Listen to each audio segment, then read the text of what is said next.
what is going to happen to you good, but that your eyes may be enlightened to know where not to go tomorrow. It's about speaking tomorrow to you, a step that you want to take. And they will say, I went here and this happened to me. Don't go. There are many young men of God, like you said, many young, I'm sure will come there at the end of the day, who are trying to be famous and be popular, like, and they are visiting places. If we are going to come here, then let me stop.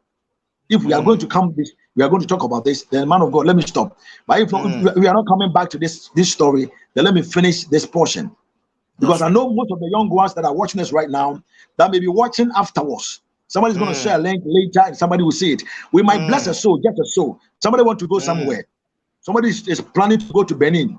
That by hearing this and watching this, they wouldn't make that step. I've had several testimonies on the first time I was on OKFM with Abeku Santana, and a guy called after the show and said, I was going to Benin Tuesday after today. We were on the show Friday, and he said, we have planned to go there Tuesday, myself and my friend, for blood money. But by hearing your testimony, I am not going again. So you see, salvation has knocking on his door by hearing and hearing the word of God, which is the testimony we are sharing. And many people, but we've touched a lot of people in their lives unknowingly. And so we did it.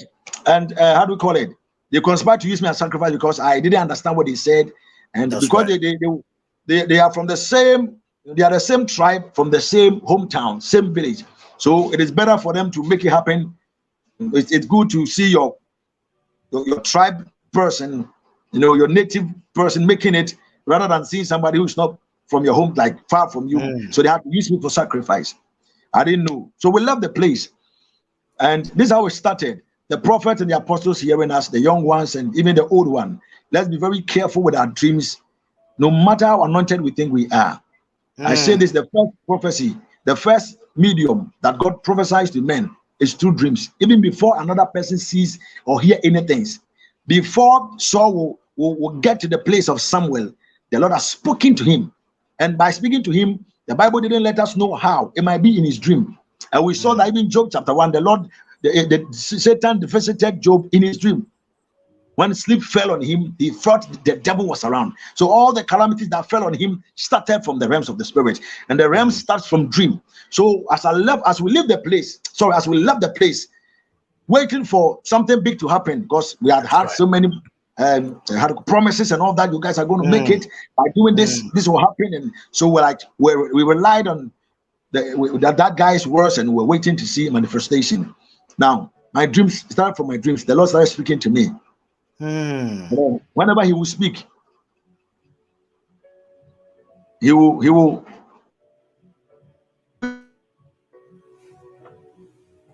And in the dream, I'll see myself naked. I'll be naked in the dream, and because I wasn't spiritual, and I didn't understand anything about spirituality, and I didn't believe spiritual things. It meant nothing to me. Okay, it wasn't just one dream. I'll dream again. I'll see myself walking in the street naked. I didn't get it. Sometimes I'll be at a refuse dump where they throw rubbish, and I'll be walking, around it. Sometimes you'll be picking stuff from those areas, those dirty grounds, and dreams like that. You'll be walking and talking. Bad dreams like this, back to back. God was alerting me of what was about to come, but lack of knowledge, I was perishing because I was lacking knowledge. I didn't know anything about this. My knowledge wasn't, it was far from these things. Now, I remember going to the church. I told one of the priests, the Rastafarian priest, about these dreams. And he said, oh, we have nothing to do with the spiritual things. Everything spiritual belongs to the spirits, which is God. That is their God, and what is in the spirit. We don't know anything about what is going on there. It's their word, and ours is here. So we have no contact, no connection. In other words, I should just brush them off. It is just illusion. Nothing will come out of this. It means nothing. So he took my mind off. He washed me out of that dreams, and I didn't take it serious again. But it kept coming. I didn't know God was so close. He loves people so well, and He always knock. I remember the Lord saying to Cain that sin is creeping at your door. There's sin crouching at your door. Sin is knocking. Jesus. So when you wake up in the next morning, master it, overcome that thing. Something will be happening the next day. But because I know the end from the beginning, I am telling you, as soon as you wake up, anger will show up. Hatred and greed. And out of these things, something demonic will happen. But you see, we turn their ear to the voice of God, especially our dreams, many times. I didn't mind these things because they told me it was nothing. Now, this is how it started. No, all people hearing me, this is something that happened to me, that I have a couple of videos on YouTube that you can follow up and understand that what the man of God was sharing with us is a true story, something that happened, that I have thousands of witnesses who are still alive to attest to what I'm saying. Now, when I'm there, I got some signs that I was living my, I don't know how to put it, but I was losing myself. I got signs, and some of these signs was so strange to me because I've never seen anything like that before. So when I'm there, one time after bathing, and I stood in the mirror, looking at my face in the mirror, I all of a sudden could not identify myself in the mirror. What is happening? I look at myself. This is me, but it was so hard to know the image. There wasn't any other image at my back behind me. There was nothing, but it was me alone, me myself alone. But I could not identify my own image. Like, what is this? As if I am a stranger in the body. I don't know. Wow. It went on and on. And when I'm there at times, you know, the devil was stealing me gradually. And the Bible says that he came to steal, to kill, and to destroy.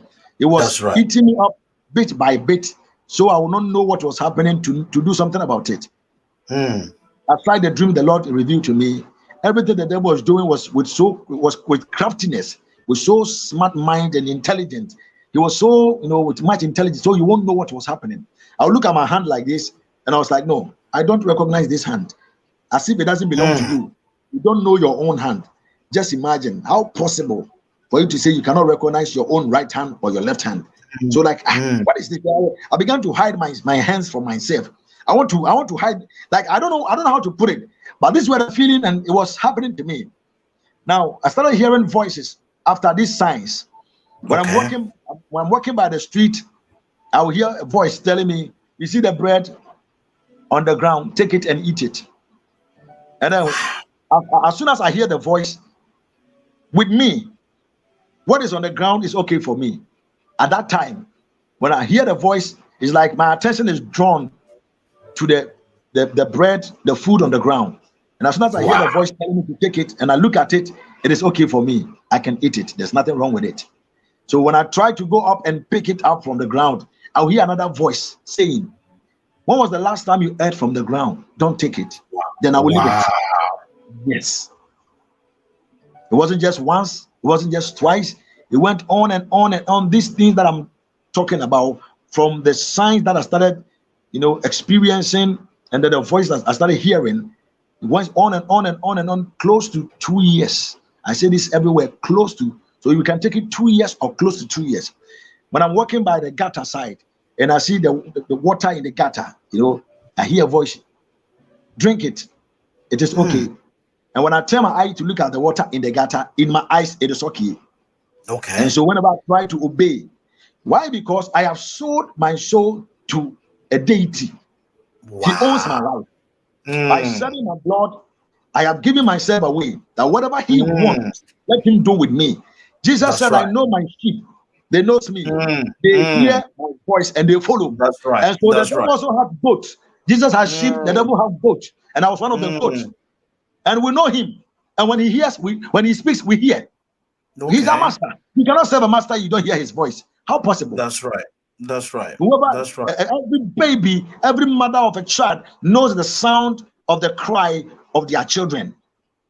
Likewise, the smell of their mother. The babies equally know the smell. So you can change mothers for the baby in an hour, like 1,000 mothers. But when the baby gets into the arm or the hands of the original biological mother, the baby will be at ease, feel free, and if she or he was crying, he won't cry again. Because there's some senses that connects to the baby that the Lord has made it so. Nothing changes it. That's right. And that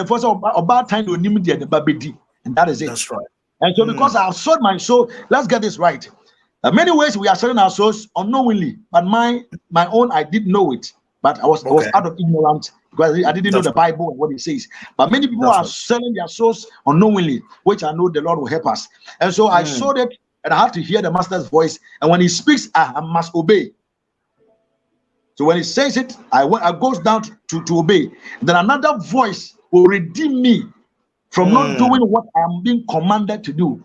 The other day, Ezekiel 37 says that, and I prophesied as I was commanded. That means the master that has his spirit himself in him, the master that has himself in him, spoke to the himself that is in him. And out of that, the physical body also heard the alarm and then did it according to what he has been told. And so I was doing it according to what my master, the Satan, told me. But when I was about to obey and do it with actions, a certain voice that by then I didn't know who was behind that voice told me, when last did you drink from the gutters? Don't drink it. And then as I go down, when I drink, when I fetch it with my hands, I'll just come up like this, like movie that I was watching. And I know it is like movie to the hearer. Who is saying right now, it looks like some movie, Nigerian movie or some horror movie. But it was my life. That was the life that I thought I was going to live the rest of my life. I didn't know deliverance will come from somewhere. I didn't know how I'll be delivered. I didn't know all hope was lost. So from losing hope in the street because I was struggling to losing hope in deliverance. See, just all my life was hope lost.